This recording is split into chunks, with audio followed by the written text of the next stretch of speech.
you've all heard it, niche down and dominate. This is something that is said pretty often in real estate trainings across the world, across the country.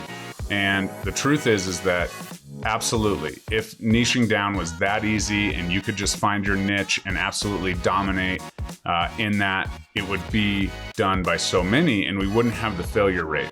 So I'm going to talk a little bit about this strategy and some things you need to think about when you're choosing a niche to really go after and, direct your marketing towards, because it's not all, strawberries and rainbows out there. So I can't wait to dive in. Stay tuned.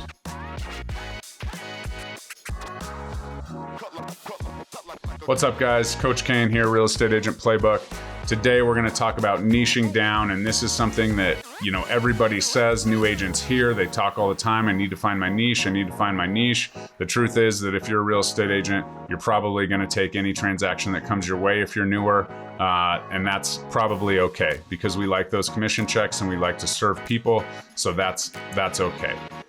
If you're watching on YouTube, please like, comment, subscribe. If you're watching the podcast, share this with your favorite real estate agent. As always, book a game plan call with me. No matter what brokerage you're at, we can discuss your situation. There is no blueprint for success. There technically is no, globalized game plan I can just hand you and have success in real estate. I love building your specific playbook to help you win every single day at the game of real estate.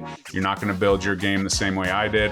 However, the beauty about real estate is you can absolutely dominate no matter what. So book a call with me. Would love to chat with you. All right, so let's dive in. The riches are absolutely in the niches. However, do all niches have riches? The truth is that all agents kind of swarm to certain ones, whether it's luxury market, first-time home buyers, new construction, whatever the niches are that are absolutely convertible and successful, people kind of rush to those and then they become overcrowded. And so the truth is that when you have a niche, it's really about you and your interest. If you are just joining a niche to, get in because that's where everybody else is, or, if you focus on VA buyers and because, that's the hot market, that's the best loan, that's no money down, whatever. If you're running to that and it's overcrowded because that's the hot topic of the time, then you're going to have issues and you're going to, be building in a niche that's overcrowded.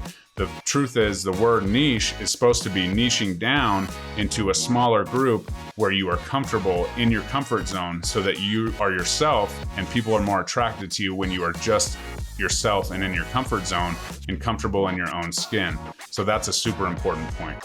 And my last comment on that piece is it's apparent that some agents, their niche is just the commission check and it's all about getting the commission check at the end. If that is the limit of what you serve in that niche, you're gonna struggle. Next, we're gonna talk a little bit about, the longevity of a niche. And I kind of see a niche as kind of a farming strategy. Farming is a very old school real estate strategy. And if you are in the niche just for that commission check and that's kind of it, and that's where your kind of focus is, it's not gonna convert. Just like sending out one mailer is not gonna convert on a farming, campaign. You're going to really struggle if you're so focused on the end result. You're not giving back and you're not having events and you're not creating, you're not living in that niche, right? I have a very good friend who has, a pretty specific niche in the horse industry, right? And she was talking about how, she's built a team out and she has some agents and she had no desire to have people that weren't horse people, right? She talked about throwing barn parties. She talked about, being in the industry. She's talked about bringing the industry collective together as a whole. That is what you need to do as a niche. So if your first-time homebuyer is your niche, that's absolutely great. Hopefully you're in that position or have succeeded as a first-time homebuyer. You have to have the lenders, you have to understand the programs, you have to understand the market, you have to know where to go, where, those first-time homebuyer kind of homes are. You also have to provide education along that. And maybe you have to give a little incentive for first-time homebuyers that everybody else isn't because it's so crowded. And so if you pull those first-time homebuyers, honestly, first-time homebuyers are one of my favorite groups. A lot of people say, no, I don't want to work with them. I will work with the first-time homebuyer the first time, the second time, the third time, the fourth time, the fifth time, because I know as a first-time homebuyer, if I make that experience absolutely next level, and I'm continuing to pour into them, and I'm along with them on their journey and continuing to educate them, whether that's the market, whether that's a new loan program now that they've bought their first home, and whether that's getting mortgage insurance off of their loan. As you can see, there's an entire sphere around the first-time homebuyer field, and if you're just in it to turn and burn first-time homebuyers, well, you might as well be in a different arena, because the beauty of first-time homebuyers is first-time homebuyers become lifelong clients, and they all, right? A lot of first-time homebuyers hang out in little pods, and the first person buys a home, then the next person, then the next person. So it's a huge referral source. Yes, it's a little more work. Yes, it's a little more competitive. Yes, you have to deal with affordability and credit issues and competitive offers if you're, a Govy loan or something like that. But if you can get them into a home, that is a life-changing piece. And if you change someone's life, they're going to refer you more and more as you go. And this is a big one. Back to the horse story. She had a team, and she said, I had somebody who wasn't a horse person, right? And she said it was terrible. They didn't understand. They didn't know how to speak the language. They didn't know, didn't want to get their boots muddy when they're out looking at properties, whatever. If you are not a person that's in that niche, whether it's horses or, sports or, anything, if you're in a niche, say it's dogs, say, finding homes, yards for dogs is kind of your niche as a real estate agent. If you hate dogs and you're scared of dogs and you can't, live that life, and you're just doing it because someone told you needed a niche, it's not going to work. It's really when that passion is developed and when things really come to fruition that you're like, okay, here we go. Here's my niche. This is what I'm doing. And the cool part is, like, if your niche is dogs, it's obvious where to go, prospect, go to the dog park, maybe partner with a veterinarian, so that's the thing, is it can't just be one thing. Hey, I like dogs. I want to find yards for dogs. Use me as your real estate agent. The more you get into a niche, the more you can connect other industries and pour into their businesses. And in the meantime, they'll pour into yours. Go to the dog events, go to, whatever dog food conferences or whatever you can do to, dog food conferences, that's a good one. Whatever you can do to be a part of the industry and live that life. And it's a lot easier if you have the interest from the get-go. If you have a little experience in an industry, it's so much easier to dive in and really expand. And so the riches are in the niches, but it's a lot of work to kind of dive into that and really fulfill all the expectations that you might have from being in that industry. So here's the deal. You have to ask yourself a question or two here, and it is literally, and I ask this question to all of my agents who join my organization right away, what do you do for fun? So what do you like to do? And once you have a couple things, where do people go that like to do those same things? And then once you have that nailed down, then you have to say, what's missing and what can I provide as a real estate agent to the people in that industry?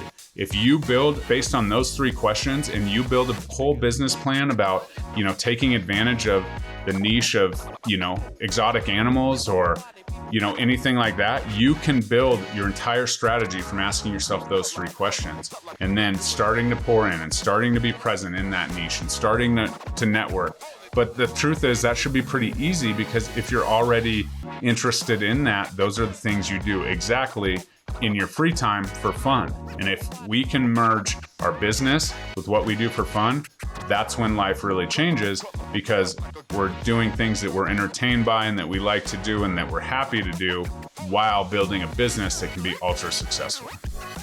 And once you dive in and you're out there in the industry, be consistent. What gets measured gets managed. Not the first time I've said this, but understand that, okay, is this working? Is there enough business to go around here?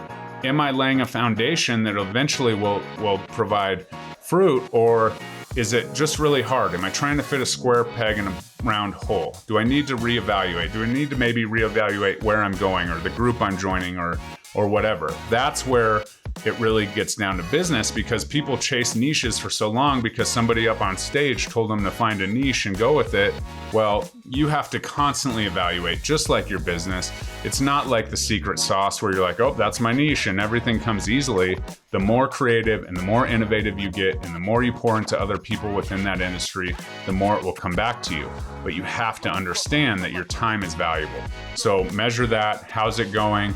Did I plan a first-time home buyer class that flopped? Why did it flop? Did I not put enough planning into it? Did I not put enough money into it?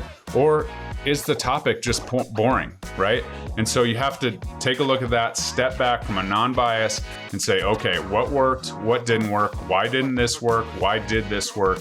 And continue to evolve your plan. It's not just checking a box. Okay, I'm in the first-time home buyer niche. Let's go. Life's good. Now I can go retire. That's not how it works. So continue to constantly work on your business. And this is something that a lot of agents don't do across the board, whether it's the finances, whether it's, your pillars, whether it's your social media, whether it's your YouTube channel, whatever it is, everything that gets measured should get managed, and you should make adjustments as you go to continue to level up your business. All right, that's all I got for today. Thank you so much for tuning in. If you're listening on the podcast, please share it with your favorite real estate agent that needs to hear it. If you're watching on YouTube, like, comment, subscribe. You can also share it on there if this was really good and earth-shattering. And if you're interested in this video here, I'll post. It's all about the client journey, and the hole in your business is probably your client journey. Thanks. Have a good day. Bye-bye.